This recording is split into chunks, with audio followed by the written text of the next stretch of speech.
Welcome to the Keiser Report. I'm Max Keiser. You remember Gil Scott-Heron's B movie, don't you? Nothing but a movie. The president of France, Francois Hollande, has been starring in a really cheesy B movie. Not only is he performing tacky, cliched sex scenes on the back of a moped off the Champs-Élysées, he's been seen in California, the birthplace of the ray gun and the B movie, turning to America for economic advice and a classic trope of the B financial horror movie. For what has happened is that in the past 20 years, okay? Keep that Gil Scott-Heron track in your mind. In the past 20 years, America has changed from the producer to a consumer. And all consumers know that when the producer names a tune, the consumer has got to dance. Dance, Francois! Dance! Oh, that's right. French man can't dance. And the derivatives-wielding banksters in this B movie don't know if they want to be Matt Dillon or Bob Dylan, Ben Bernanke or Man of 1,000 Helicopters, Janet Yellen does a tapering, special effects from Abacus 2007, AC1 and inhaling crazy glue. No worries, Francois Hollande. It won't be too long before the director cuts the scene. Yeah, it's all like that in a B movie. Woo, Stacy, a little Gil Scott-Heron on this morning. Well, if the director doesn't call cut, the people of France might, because, you know, there's a headline that reads, Francois Hollande's approval rating sets new anti-record. So apparently 79% of the French people hate him. That's beautiful. He's a, yeah. But their revolution, of course, is being televised. You see a lot of their days of rage all over the news. But I want to look at some other B-movie sort of headlines in the past few weeks. And some of them, one of them, the first one, comes from France itself. Michael Jackson fans sue for emotional damage suffered from his death and somehow win about $1.50 each. So there was a case brought in the courts in France by the Michael Jackson community. And the court ruled that 5 of the plaintiffs, 2 from France, 2 from Switzerland, and 1 from Belgium, had proven emotional suffering from Jackson's death. As far as I know, this is the first time in the world that the notion of emotional damage in connection with a pop star has been recognized, their lawyer Emmanuel Ludeau said. So they want $1.50 each, which I guess would be bad enough for a 1 white glove. Oh, fantastic. Well, this could set precedents as well, because, well, 79% of the population of France, for example, could claim emotional damage from the failed economic policies of their president. Yeah, well, you know, Francois Hollande, he's scooting around France on a moped to visit his mistress, and at the same time, the Michael Jackson fans are seeking redress for the untimely death, and the government is paying out both the Michael Jackson fans some stipend for enduring the mental anguish of experiencing the death of the king of pop, while the king of drop-dead idiocy, Francois Hollande, is just on suicide watch by the French people, hoping to cash in on what would appear to be the stupidest president ever elected in the country's history. Well, of course, the economy is not doing so well there, and there are black holes of debt at Societe Generale and BNP Paribas. Oh, I'm sorry, you're not allowed to talk about those 2 banks, apparently. I know, isn't that amusing the way Societe Generale will go after anybody that tells the world that they're technically insolvent. They tend to write, you know, letters of all kinds of nasty French invectives like "Sacre bleu, vous êtes merde, oh mon God," you see. But the fact is, Societe Generale is technically insolvent, BNP is technically insolvent, the French economy is insolvent, and Francois Hollande is impotent. Well, they actually, one of those banks sent basically an emotional damage letter to Ms. Shedlock of Global Economic Analysis.blogspot.com. The ironic thing, of course, being that he's an American taxpayer and the American U.S. Fed bailed out all those banks. Right, well, they had erectile dysfunction, but they were bailed out by American monetary Viagra, and now Francois Hollande is taking full advantage by chasing skirt all over town on his little moped. Beep, beep. Well, Francois Hollande was in Silicon Valley just last week. He could have gone down to Los Angeles and gone down to Conrad Murray and collected on these debts that the courts have rewarded these victims of the Michael Jackson death. Star in a porno film. You know, Los Angeles is the porno capital of the world. Francois Hollande and Can't Get It Up, a new French movie starring Francois being cuckolded by mistresses all over the country, all over the world. I definitely would pay $1.50 to see that. So he was in Silicon Valley, and you know that all of the Silicon Valley bosses are really upset about the peasants in San Francisco, who are upset about their how well they're doing. So, and there were like one of those private equity firm guys was saying that it was like Kristallnacht being there. So I thought another thing that Francois Hollande could have brought there for those people that are angry in San Francisco is something that has been imported here. Boss napping reaches the UK. 3 lap dancers kidnap nightclub boss. 3 English lap dancers are facing court accused of boss napping the head of a Cheltenham, UK nightclub when he refused to pay them half of their earnings. The latest boss napping follows an incident when 2 managers were held hostage in a Goodyear tire factory in France by employees unhappy about losing their jobs. So this happened on September 3rd, 2012, when they kidnapped their boss, who they claim owed them £21,000 because they were lap dancing at the horse races at Cheltenham. Now, the reason that this boss says he didn't pay them, however, is that they had promised that they would wear bikinis and nipple tassels at all time while doing the lap dances, but apparently the girls got completely naked and his venue was shut down, so he says he didn't earn the money. Any aficionado of lap dancing, and by aficionado of lap dancing I mean Francois Hollande, knows that nipple tassels are an integral part of the experience one pays when one gets a lap dance, especially if the tassels are spinning in opposite directions. That shows a certain, lap dancing acuity that one expects if you're going to fork over hard-earned money, especially at a racetrack, where it attracts, of course, the creme de la creme. At the dog track, the lap dancers are much better performers, and they get the tassels going in opposite directions. I'm surprised Francois Hollande was on at the dog track betting all of France's money with strippers and lap dancers so that he can rename his porno film from Can't Get It Up to Up All Night. You know what I'm saying, Francois? I mean, you're freaking French. You're supposed to be, naked on top of some nubile young Nubian proclaiming your independence from the king. So let's get it on. So he was over in the U.S. and now I don't know if he talked about this boss napping idea to the people in Silicon Valley. Staying in the UK, genteel Hampstead Garden suburb is terrorized by moped ram raiders. Moped ram raiders. It's not Francois Hollande on his moped? Look, I want to stick on boss napping because this is truly a fascinating French phenomenon. The workers kidnap their bosses for ransom.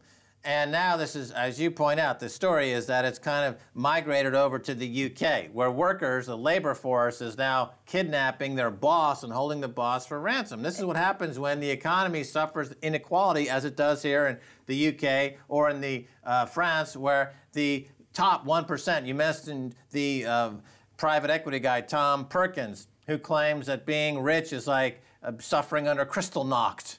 So I don't know what S&M lap dancer he's been visiting, but having $1 billion is not the same as suffering Kristallnacht and the extinction of a genocidal maniacs on a ethnic group, Tom Perkins, unless you're snorting so much PCP while you're getting your lap dance that your brain is turned into frickin' mush, which I suspect is the case. You need to hook up with Francois Hollande and get on a moped and go down to the lap dance club right now and get slapped silly, get slapped straight, because you're out of your frickin' mind, Tom Perkins.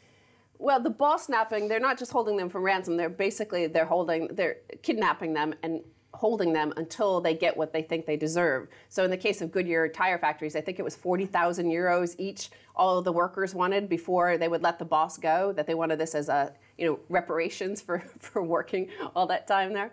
No, speaking of boss napping, we were in Rhode Island over the summer talking to one of your relatives. A guy who works for one of the big 4 accounting firms, who watches this show, who likes anytime we mention lap dancing and cheap lap dancing, while he's got an electronic zapper around in the collar of his dog. So here he is lounging out in his living room, does jack nothing except cook books all day for some big 4 accounting firm, zapping his poor dog like, talk about Kristallnacht. Here's a guy who's reenacting Kristallnacht right there in the Animal Kingdom living room. That's the kind of mentality you have in the big 4 accounting firms. That's the kind of mentality you have with Francois Hollande. That's the kind of mentality that's driving the global inequality. You got freaking dog zappers in their living room snorting PCP with Francois Hollande riding a moped looking for a mistress. Now, if that's not a good porno movie, I don't know what is. Well, let's return to these moped-riding Ram Raiders. Again, not Francois Hollande and his mistress on the back of a moped off the Champs-Élysées. This is in the suburbs of London, the posh suburbs up there in Hampstead. And one of London's most genteel suburbs has been turned into Fort Knox by residents protecting their homes from ram-raiding burglars on mopeds. Homeowners in Hampstead Garden suburb have spent tens of thousands of pounds fitting iron bars onto their windows, reinforcing doors with steel bars, and encircling their multi-million-pound houses with spiked fences following the unlikely crime spree. So police are telling the residents of this area to spend the tens of thousands of dollars and pounds to upgrade the security, because these people, these guys, are coming in on mopeds, and it's very windy up there, so they're escaping the police and the helicopters flying overhead. One of the local residents said it sounds like Baghdad there all the time because they're chasing these guys on mopeds, but they could escape easily. Right, here's another funny story, isn't it? Because you've got Tom Perkins, a billionaire, claiming he's suffering crystal knock. Here you've got people in Hampstead Heath, the snooty pusses up there who have just used the copyright cartel to leech billions of dollars from the intellectual property industry, complaining because the people that they screwed, the people that they victimized, are riding in on mopeds to steal an antique coffee pot or teapot or something to sell on eBay for a few bucks so they can afford a frickin' white glove in reparation for Michael Jackson's duress that I died. Oh my God, I can't take it. So that is, again, an example of somebody who's been a raper and a pillager of the economy, living high on the hog, suffering the consequences of their own dastardly doings. They're being hoisted by their own petard up there in Hampstead Heath. This is what you can expect for your financial leisure domain. Your kleptocracy is coming home to roost. Now, the funny reveal in this B movie, however, would be if the president of France, Francois Hollande, was found to be one of these Ram Raiders in Hampstead. I have no doubt about it. He's up there because that's where all the fine ingenues are living, because he likes the quality. He is French after all. And speaking of French people, we got to go. But I spoke a few days ago with Pierre Jovanovic in Paris, and we're going to be talking to him shortly. So everyone stay where they are. We've got a massively interesting interview coming up. Bien sûr. Stay right there.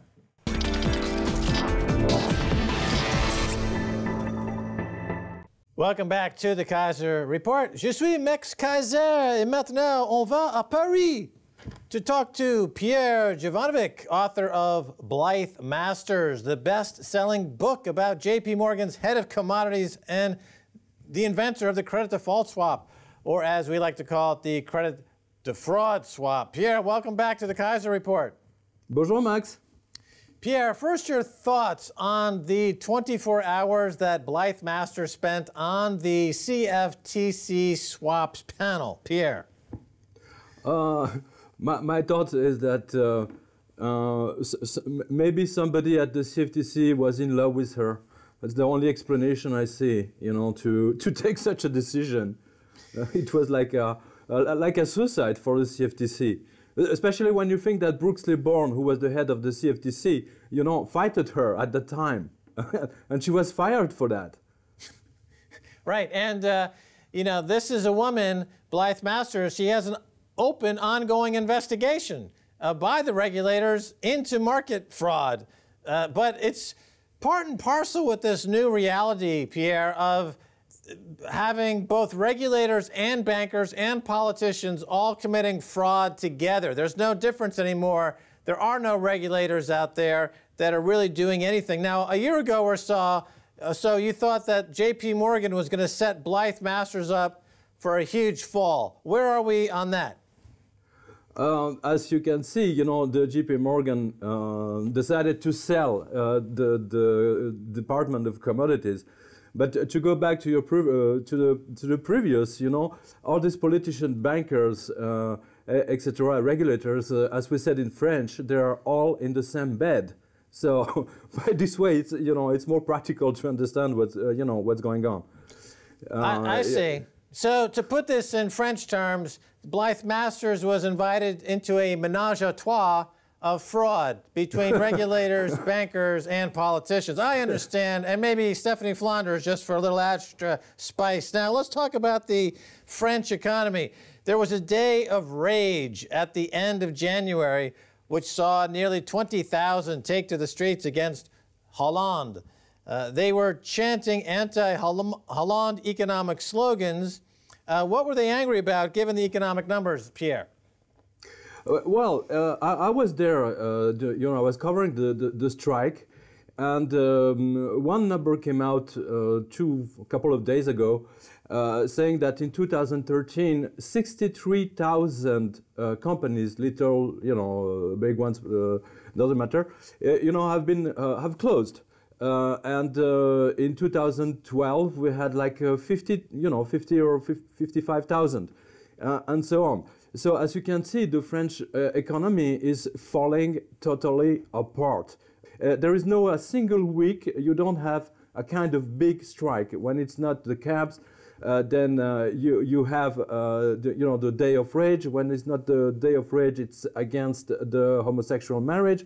And so on. So it's something we have never seen. And the survey rates of Francois Hollande, I remember we talked about it together, a couple of months ago. But now they're falling so low that maybe he's going to find some oil or something, because he's at 18% of satisfaction, if we can call that satisfaction. So it's quite interesting anyway.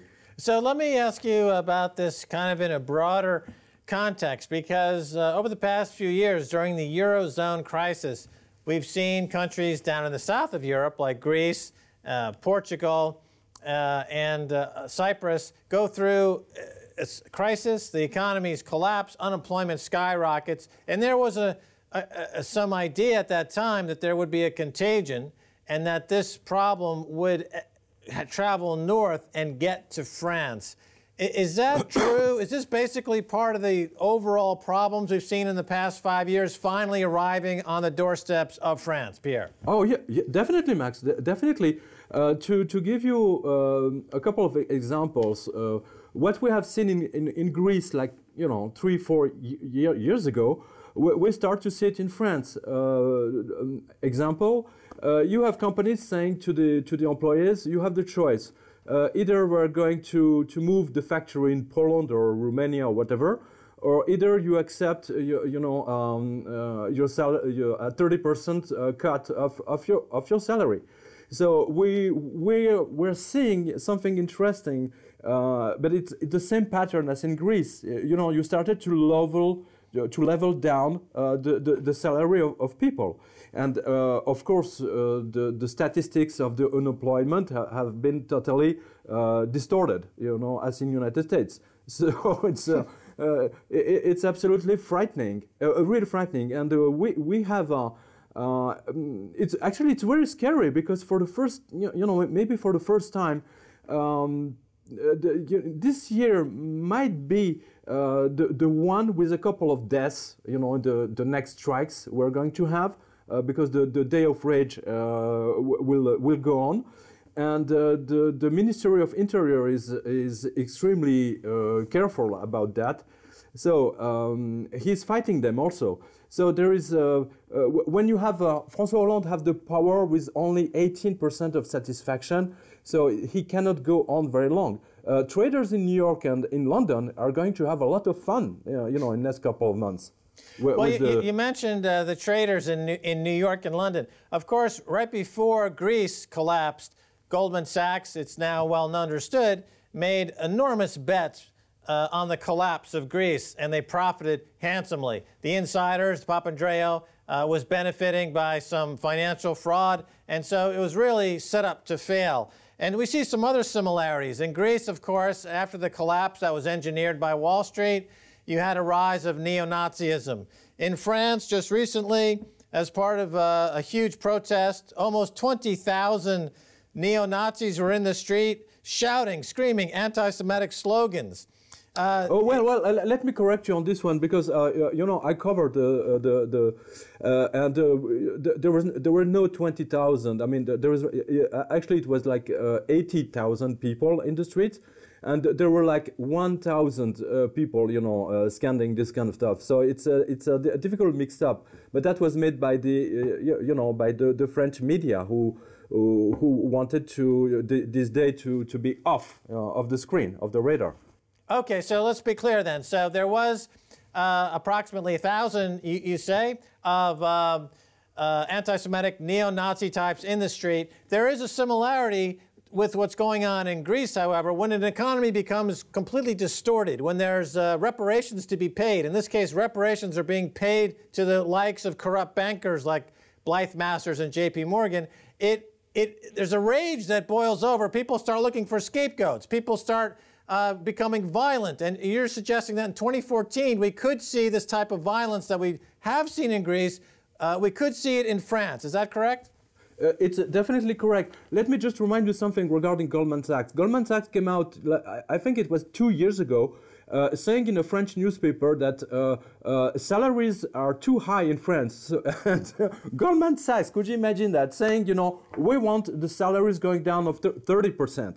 And basically, this is what is happening now. So this is the perfect pattern. And of course, in France, we can see the extreme right going up. Definitely, that's for sure. You have the movement from Alain Soral, for instance. You have the movement from from some other little parties, but they're not as strong as they were in Greece. Don't forget that. Marine Le Pen, on the contrary, she is going to have. I think she is going to make a very, very interesting score at the election in March, and we're going to have the European elections in May. And this one is going to be really frightful because I think she's going to win on this one. And she's against Europe. Right. So just to be clear, you do see a rise of a neo-Nazi element in France, but the media seems to be blowing it up in a huge proportion to take attention away from the fact that the Hollande government is corrupt and in bed with the bankers who have been involved in wholesale fraud for 5 to 10 years and in bed with the likes of what I call financial terrorists like Goldman Sachs and J.P. Morgan. Now, what's happening in Switzerland? They had a vote on the limit to EU immigration, and this has set off a chain reaction of comments. What are your thoughts? It's exactly as what you said previously. The economic crisis hit also Switzerland. So the Swiss people are fed up with the immigration, and this is going to backfire, of course, for the Europeans. Regarding to go back for the elections. We cannot say that the neo-Nazis are very, very strong here. Seriously, I mean, they're just really a tiny minority. But the French people are totally fed up with the government. And for the little story, listen to this. During the presidential campaign, Francois Hollande said, like in a big meeting, presidential meeting, the finance is his enemy. Finance is my enemy. Exactly. This is what he said. And 3 days later, precisely, he took the Eurostar. He went to London, to see all the financial people there, saying, this is. I just say that, to win the election, but don't worry, And what we saw here in Paris is that Francois Hollande, is the enemy of the finances of the French people, but not the London people, traders. Right. Okay. So just to be clear, Francois Hollande is against French people having any financial literacy or sovereignty, but he's happy to give the British people plenty of financial sovereignty. But this is a pattern we've seen all over Europe. We have about 1 minute left. Let's talk about Francois Hollande some more. He's the first French president in 50 years not to be invited to address Congress on a state visit. Foreign direct investment into France is at a 27-year low. Airbus is planning to lay off 1,400 employees in France. You were talking about a possibility of a revolution a year ago or so in France. And since that time, the events seem to be supporting your thesis. We have about 30 seconds left, Pierre. I think it's time to see some changement in France because the French people are not going to react like the Greek or the people from Cyprus. You know, it's really interesting to see how quiet Greek people stayed. Don't you think so? Well, it's in France, certainly when I was living there, everyone from the taxi driver on up always comes back with the idea that, well, if things get bad enough, we'll just start a revolution. It seems ingrained in their culture. But we're out of time. Pierre, thanks so much for being on the Keiser Report. Merci, Max. And that's all the time we have for this edition of the Keiser Report with me, Max Keiser and Stacy Herbert. I'd like to thank our guest, Pierre Jovanovic, the author of Blythe Masters, a fantastic book. If you'd like to send us an email, please do so at keiserreport@rttv.ru. Until next time, bye, y'all.